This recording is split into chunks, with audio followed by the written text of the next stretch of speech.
What Orwell feared were those who would ban books. What Huxley feared was that there would be no reason to ban a book, for there would be no one who wanted to read one. Orwell feared those who would deprive us of information.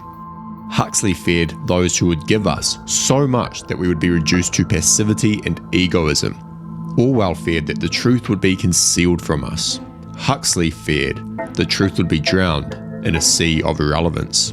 Our modern world is much closer to Huxley's vision detailed in Brave New World as opposed to Orwell's 1984. No one reads books anymore. We are overloaded with information. Truth is delivered to us in sound bites and 15-second vertical videos. We live in what Ted Goyer calls dopamine culture, a significant shift from the slow traditional culture of past. This video is an exploration of that shift, how dopamine culture came to be, what it's doing to us, who's driving it, and what the future might hold. To understand dopamine culture, we have to first understand how the information era bankrupt our minds. To bankrupt a fool, give him information. The introduction into a culture of a technique such as writing or a clock is not merely an extension of man's power to bind time, but a transformation of his way of thinking, and of course, of the content of his culture. Imagine you're a time traveler who's gone all the way back to the year 1400. The introduction of the mechanical clock has begun to dictate daily life. The seeds of industrialism and capitalism are firmly planted and they're growing. Yet the printing press is still decades away and information is scarce. It travels slowly by horseback. You find yourself in conversation with a villager, and after explaining how you managed to travel back in time, they ask you what the future looks like. You tell them that soon, the invention of the printing press will revolutionize society, leading to the Reformation, the Renaissance, and the Age of Enlightenment. The church and the powers that be will lose their stranglehold on truth as information becomes decentralized and flows freely. You introduce them to concepts like capitalism. You share the wonders and the pains of the coming industrial revolution, the machine age. You describe how the invention of the telegraph will enable information to travel vast distances in an instant instead of taking days or weeks, and that a century later, that information will take on the form of moving images inside a box we call the television. Before you get to the difficult task of trying to explain the internet and the smartphone and social media, your new friend might make an assumption that the radical increase in the quantity and flow of information can only be a good thing, that the telegraph, TV, and any other media innovation that follows can only lead to a better society. And in many ways, they would be right. We no longer have to pay indulgences to the church. We can learn whatever we like, when we like, and we can communicate with the global village in real time, all the time. But it's not all positive. In many ways, their assumption would also be wrong. What the villager doesn't realize, and what many of us don't even realize today, is that when technology allows information to flow faster and increase in its volume, meaning and understanding do not follow by necessity. In fact, it's quite the opposite. As the medium of communication has shifted, the quality of information and our ability to understand it has degraded. To understand this and how it leads to dopamine culture, we need to take a brief look at how technological innovation in media has shaped our minds. I'd like to suggest a variation of Goyer's three cultures, that over the last 500 or so years, we've moved through four information eras: the printed era, the instant era, and now the dopamine era, which we could also call the hyperinformation era. With each successive era comes a seismic shift in the culture at large. The technological innovations that drive cultural shift are not merely things that attach themselves to the skin of society, they force themselves into the bloodstream and change culture from the inside out. In other words, it's ecological, as Neil Postman describes in his book Technopoly. Technological change is neither additive nor subtractive. It is ecological. It changes everything. In the year 1500, 50 years after the printing press was invented, we did not have old Europe plus the printing press. We had a different Europe. Now, the printed era, which we could also call the Age of Reason or the Age of Typography, was a period of significant intellectual output. The written word dominated and shaped culture. It fundamentally changed how we thought about ourselves and the world, and it led to the rise of rationalist thought in the West. And part of the reason for this is that the medium is the message, as Marshall McLuhan taught us, that the way information gets to us, the medium in which it's communicated, is just as, if not more important than the information itself. And you can see this throughout history. The medium of written word shaped culture in particular ways, as Neil Postman explains. In reading, one's responses are isolated, one's intellect thrown back on its resources. To be confronted by the cold abstractions of printed sentences is to look upon language bare, without the assistance of either beauty or community. Thus, reading is by its nature a serious business.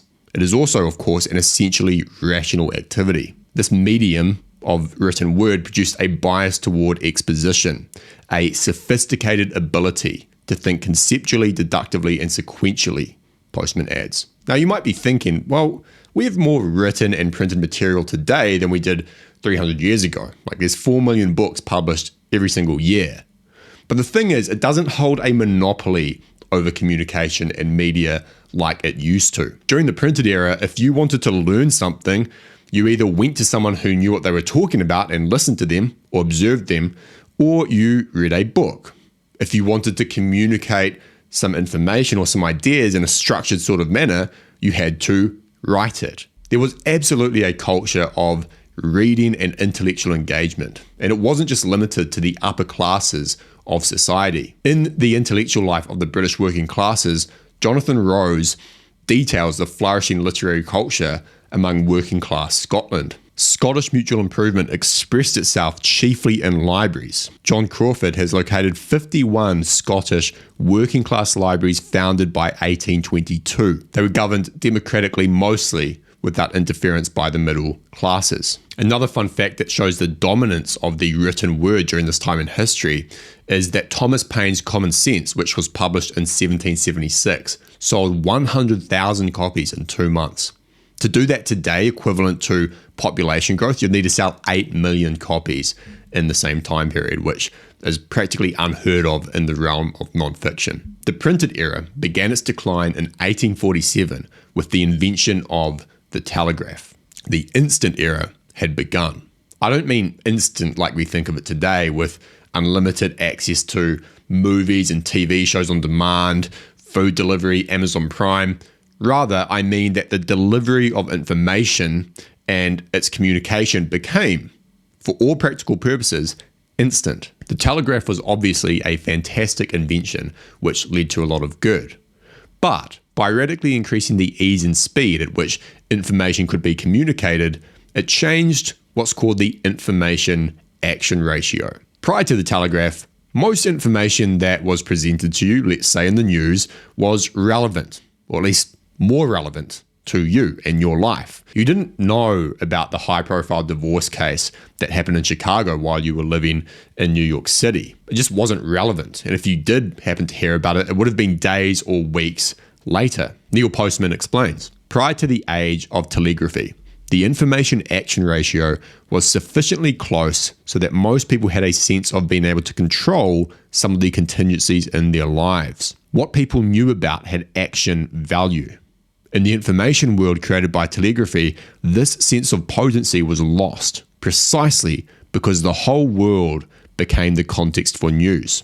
Everything became everyone's business. For the first time, we were seeing information which answered no question we had asked, and which, in any case, did not permit the right of reply. In the instant era, information was something to be consumed more than understood. Context, coherence, and nuance were slowly replaced by speed, variety, and volume, a trend that has continued. As the telegraph gave way to radio and radio to television, culture remained instant, but now had another dimension. Image. Television moved us away from a word-centric culture to an image-centric culture. Unlike the instant era, the image era wasn't even about being informed anymore, it was simply about being entertained. The news anchors knew this, even if the viewers didn't, as Robert McNeil, the executive editor and co-anchor of the McNeil-Lehrer NewsHour, points out. The idea is to keep everything brief, not to strain the attention of anyone, but instead to provide constant stimulation through variety, novelty, action, and movement. You are required to pay attention to no concept, no character, and no problem for more than a few seconds at a time. Where the reader engages in active consumption, judging the information in front of him, analyzing the text, reading, and then rereading at a natural pace, the viewer in the image era is passively entertained, stimulated, and oriented around images instead of exposition. Quote, Americans no longer talk to each other, they entertain each other. They do not argue with propositions, they argue with good looks, celebrities, and commercials. You must understand that television was the foundation of fast modern culture and dopamine culture. Aside from their algorithmic engines, TikTok, Instagram, YouTube Shorts are not that qualitatively different from television, at least not in the same way television is different to written text.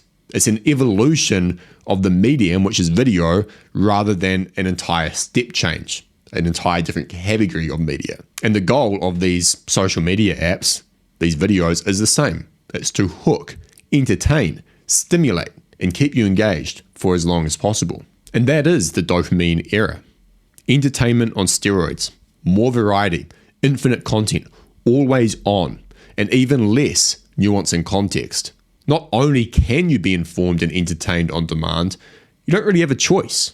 In fact, you'll become addicted to ceaseless activity. The fastest growing sector of the culture economy is distraction, or call it scrolling, or swiping, or wasting time, or whatever you want.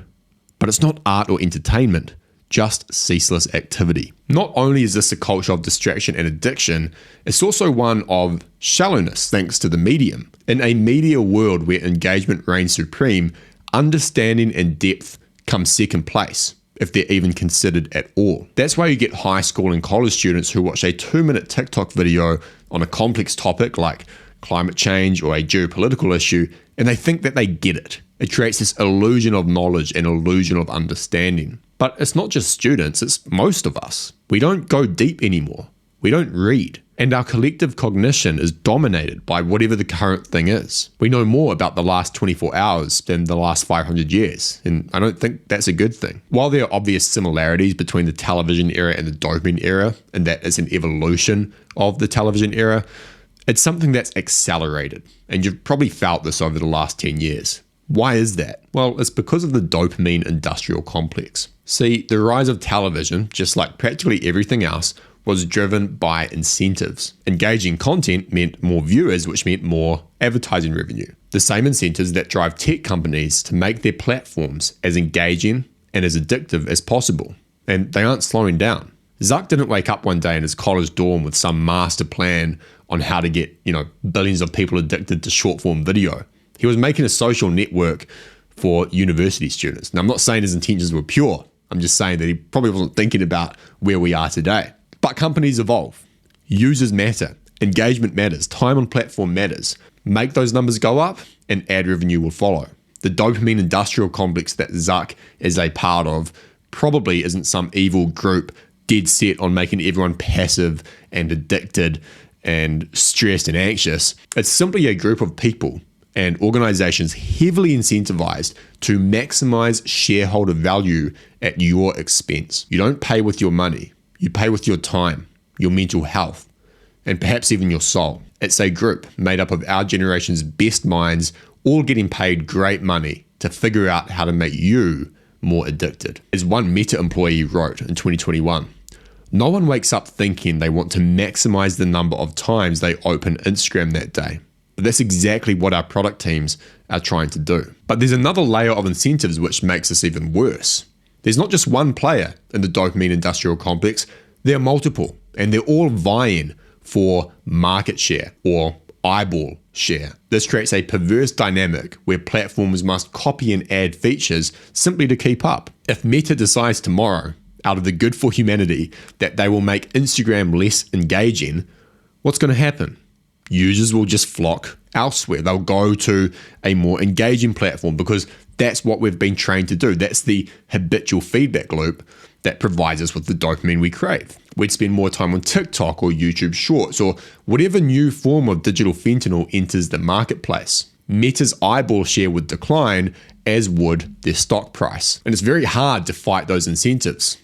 The best example of this is the proliferation of short form video. First it was Vine, then Vine kind of failed and TikTok came along, followed by Instagram and then YouTube Shorts. And I remember a time when many Instagram users were glad that there was no short product. There was no short form video feature on the platform. Some people naively thought, I was one of them, that the platform had maintained its integrity as an image or photo first platform. But the incentives were obviously too strong to resist. In his essay, Why Everything is Becoming a Game, Gurwinder describes this competitive loop in the context of gamification. Companies that exploit our gameplay compulsion will have an edge over those who don't. So every company that wishes to compete must gamify in ever more addictive ways, even though in the long term this harms everyone. So it's pretty bad. The question is there any hope? It's hard to be optimistic, and it's hard to see dopamine culture as merely a trend. This is more than just the hot trend of 2024. It can last forever because it's based on body chemistry, not fashion or aesthetics. The hijacking of our brain chemistry makes reversal difficult. Our entertainment and media consumption has become drug-like because it follows this powerful dopaminergic feedback loop. There's a trigger, you're bored and you want to feel something, so you grab your phone, you take an action, perhaps you open TikTok, you get a variable reward, which is that you watch videos, you don't know what you're going to see. There's an element of surprise which makes it exciting. Maybe it's funny, maybe it's doom scrolling, maybe it's lame, but at least it's something. And then there's the investment. You keep going. You can't look away. And you repeat this loop again in an hour or so when you feel its pull. I'd also speculate, though this is beyond the scope of this video, that there's underlying societal factors that drive dopamine culture even more. Millennials and Gen Z are plagued by uncertainty and the anxiety that comes with it. Escapism is a natural response to that. If you're anxious, you want to distract yourself. You want to escape, and you're going to do it with something, even if you know that it's not good for you. It's not looking great. Jonathan Haidt's book, The Anxious Generation, is filled with alarming statistics. Here's just a few. We can see that daily time spent with friends has dropped dramatically, particularly since 2015, 2017. Teens who get less than 7 hours of sleep. Among girls, about 32% to 48% in 30 years. For boys, 26% to 41%. High school seniors who agreed or mostly agreed with the statement that they don't have much chance of a successful life has dramatically increased. This paints a bleak picture for sure, but not all hope is lost. Compared to 10 years ago, we are far more aware of what this is doing to us. We're far more aware of how pervasive the problem is. Not only are we more aware, but we're taking action. The majority of people I talk to in my age cohort, which is 25 to 35, have intentionally set boundaries to mitigate the negative effects of social media addiction and dopamine culture. Some have given up their smartphone, opted to use a dumb phone instead, or they've deleted their social media entirely, or they've disabled notifications and created rules for themselves like no phone before bed. And what's interesting is that many social media apps are actually on the decline. People are using them less. Apps like Opal and ClearSpace continue to grow as people have a strong desire to fix their smartphone addiction problems. And let's just remember, smoking is an extremely addictive activity, yet the smoking rate among adults today is 11.5% compared to the 42% it was in 1965. Knowledge of health risks and the subsequent social disapproval largely drove this. Could the same thing happen with dopamine culture, with social media? Could the health risks drive collective behavior? Could social disapproval compound and affect change? We can only hope. I don't think we'll ever return to a pre-dopamine culture world. But I do think there's a growing cohort of people who are opting out of the experiment being run by the dopamine cartel. They've had enough. They know it's bad. And they know that slower, traditional culture provides something that dopamine culture never can. Beauty, depth, richness, coherence, and truth. So what do we do about it? Personally, assuming we can't change it at a societal level? Well, we must push back against the age as hard as it pushes against us. Mark Manson suggests that we fight dopamine culture by following an attention diet. He says, the same way we discovered that the sedentary lifestyles of the 20th century required us to physically exert ourselves and work our bodies into healthy shape, I believe we're on the cusp of discovering a similar necessity for our minds. We need to consciously limit our own comforts. We need to force our minds to strain themselves, to work hard for their information, to deprive our attention of the constant stimulation that it craves. We need to violently reduce the amount of information, especially low quality information, flowing to us. We need to pay attention to less, just like our ancestors did. Mark Manson continues, in a world with infinite information and opportunity, you don't grow by knowing or doing more.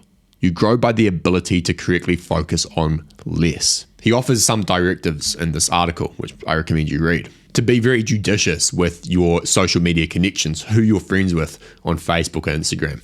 Prior to dopamine culture and hyper-connected culture, we weren't friends with anyone and everyone. If they're affecting your life negatively, then you can unfriend them, especially if it's just digital. Unfollow all news and media outlets, including sports and entertainment. Uninstall any apps that feel pointless. Choose good sources of information and connection. Schedule your diversions. If you're going to scroll social media, put it in the calendar. Say that you're going to do it for a limited amount of time. Use website blockers and phone blockers. One thing he mentions that I really like is that the attention diet should be emotionally difficult to implement. This can't be understated. The same way exercising and following a nutrition plan is hard because we're fighting against the habits and feedback loops that we've built prior, so should our fight against dopamine culture be. It's hard emotionally. You will have cravings. You will want to quell the anxiety and uncertainty that life throws at you. Take courage and face it, knowing that it is hard but worth it. Do hard things. Read old books. Delete social media off your phone. Go hiking. Get outside more. Catch up with that friend. Write something. Paint. Build. Craft. Walk and ponder. Find the thing that you can get obsessed with. That which makes cheap dopamine appear for what it is, which is cheap dopamine. The more you're chasing what's beautiful, good, and true, and the more you're following your curiosity and ambition, the less tempting it is to engage in meaningless dopamine hijacking activity. Understand that you and the culture at large are being shaped. Take back as much control as you can. Be judicious in your use of technology. Shape yourself. The villager that you met during the year 1400 might like to time travel back with you to the 21st century. After all, modern medicine is pretty cool. So is air travel and cars and modern infrastructure. But given what you've told him about dopamine culture, he'd likely go into it with his eyes wide open. We should do the same.